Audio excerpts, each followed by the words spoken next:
Alors, la fonction numéro 4, je ne vais pas la faire. Je vais donc faire une dernière fonction, qui est la fonction numéro 5, parce que j'ai l'impression que c'est un peu plus compliqué.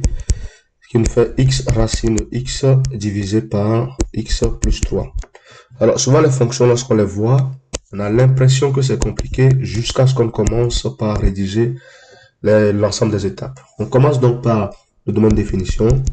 Ici, nous avons racine de x, donc il faut que x soit supérieur ou égal à 0. Mais nous avons également une fraction, donc il y a deux choses. Il faut que x appartienne à grand R tel que x soit supérieur ou égal à 0 et que x plus 3, voilà, soit différent de 0. Nous avons deux conditions à remplir. Sinon, racine de x ne sera pas définie et le dénominateur va s'annuler, donc la fonction ne sera pas définie. Donc, x supérieur ou égal à 0 implique tout simplement que x appartient à l'intervalle 0 jusqu'à plus l'infini. Et x plus 3 différent de 0 implique que x différent de moins 3 et donc que x appartient à l'intervalle moins l'infini jusqu'à moins 3 union moins 3 jusqu'à plus l'infini. Il faut donc que nous trouvions le compromis entre cet intervalle-là et l'union de ces deux intervalles. Ainsi donc, le domaine de définition sera donc de moins l'infini jusqu'à quoi? Non, pas de moins l'infini, hein, parce que racine de x ne sera pas définie. On va plutôt maintenant partir de 0, on n'a pas trop le choix. C'est de 0 jusqu'à plus infini. C'est le seul domaine qui est valable. Bon, je vais vous montrer comment est-ce que je l'ai trouvé en faisant une droite graduée. Comme ça, vous allez voir l'application du et. Donc, j'ai ma droite graduée qui est là. J'ai 0 ici. J'ai moins 3 quelque part ici. Et qu'est-ce que le premier intervalle me dit que quoi? Que x doit appartenir à 0 jusqu'à plus infini. Voici donc ça. Et le second intervalle me dit que quoi? Donc, c'est fermé ici, bien évidemment. Le second intervalle me dit que x doit appartenir à moins l'infini jusqu'à moins 3. C'est-à-dire de là jusqu'à moins 3. Ouvert. Voilà, ouvert sur moins 3. Ensuite, ouvert sur moins 3 encore jusqu'à plus infini. Voilà. L'intervalle que nous devons prendre, c'est l'intervalle qui a été doublement rassuré et c'est uniquement de 0 jusqu'à plus infini. C'est pour ça que le domaine de définition de la fonction, c'est de 0 jusqu'à plus l'infini.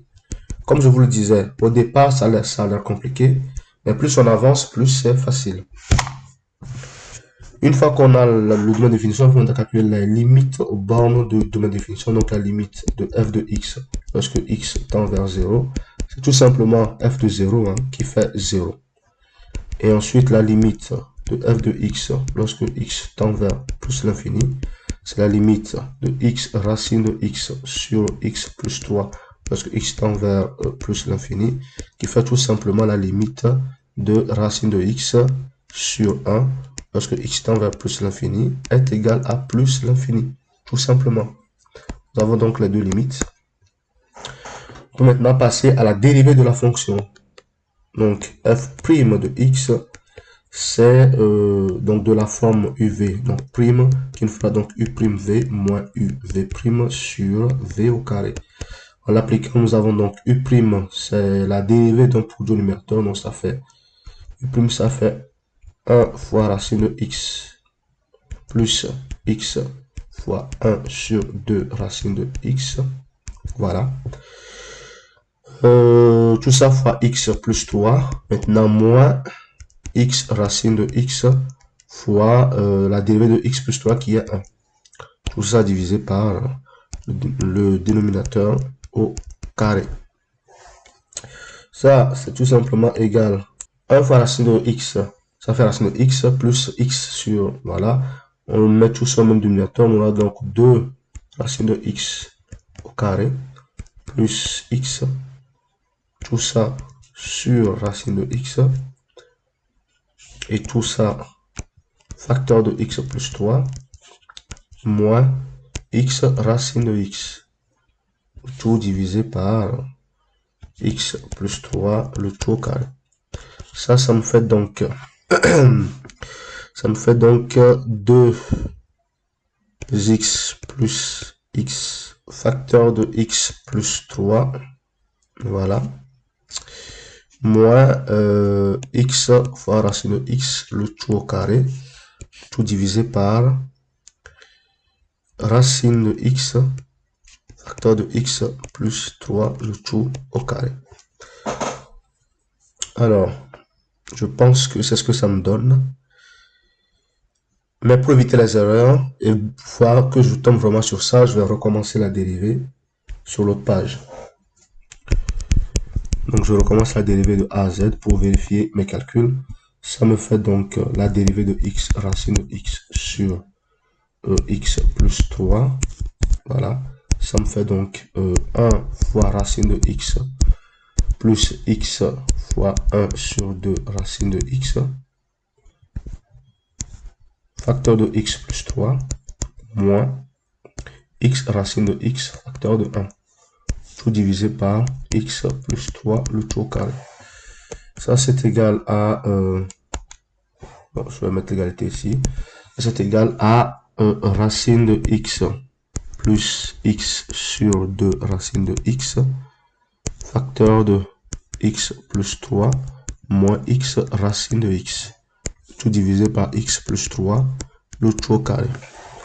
Ça fait donc 2 racine de x le tout au carré plus x sur 2 racines de x facteur de x plus 3 moins x racine de x tout divisé par x plus 3 le tout au carré. Ça me fait donc 2x plus x sur 2 racines de x tout sur facteur de x plus 3 moins x racine de x tout divisé par x plus 3 le tout au carré. Ça c'est égal à 3x facteur de x plus 3 moins x racine de x fois 2 racines de x. Je me suis en train de mettre au même dénominateur. Divisé par 2 racines de x facteur de x plus 3 le tout au carré. Ça me fait donc 3x au carré plus 9x moins 2x au carré. Oui, parce que racine de x fois racine de x, ça fait x. X fois x, ça fait x au carré, fois 2, moins 2x carré, divisé par 2 racines de x, facteur de x plus 3, le tout au carré. Ce qui nous fait donc tout simplement x au carré plus 9x, tout divisé par 2 racines de x, facteur de x plus 3, le tout au carré. Et ça fait x facteur de x plus 9 divisé par 2 racines de x facteur de x plus 3 le tout au carré. Ça implique que f' de x c'est égal à racine de x facteur de x plus 9 tout divisé par 2 fois x plus 3 le tout au carré. Voici donc l'expression de la dérivée. Bon, c'est vrai que la dérivée elle était un peu plus longue à calculer. Et ça veut dire que le signe de f' dépend uniquement du signe de racine de x facteur de x plus 9. Car x plus 3 le tout au carré est strictement positif, quel que soit x appartenant à 0 plus l'infini. Voilà. Donc, avant de trouver le signe, on va d'abord résoudre l'équation f' de x qui est égal à 0. Ça veut donc dire que racine de x facteur de x plus 9 est égal à 0. Et ici, ça c'est un produit nul, donc nous avons deux choix. Soit racine de x est égal à 0, soit x plus 9 est égal à 0.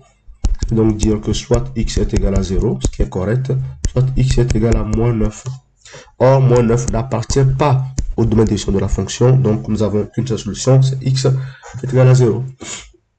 On peut maintenant trouver le signe de la dérivée et conclure avec le signe de la avec les variations, autant pour moi, de la fonction.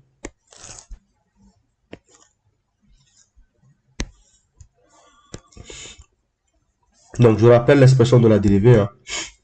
f' de x, c'est racine de x facteur de x plus 9, le tout divisé par 2 facteur de x plus 3, le tout au carré.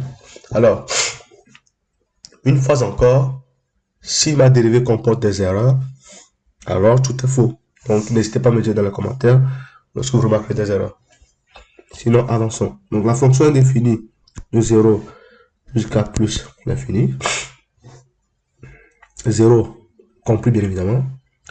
Il faut donc le signe racine de x, le signe x plus 9, le signe x plus 3, le tout au carré, pour avoir le signe de la dérivée, et ainsi les variations de f.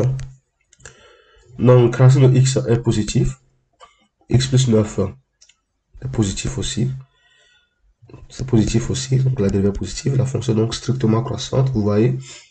La fonction semble être compliquée, mais le tableau de variation est hyper simple. En 0, f de 0, c'est égal à 0. Et en plus infini, nous avons trouvé plus infini. Voilà. C'est tout. C'est tout.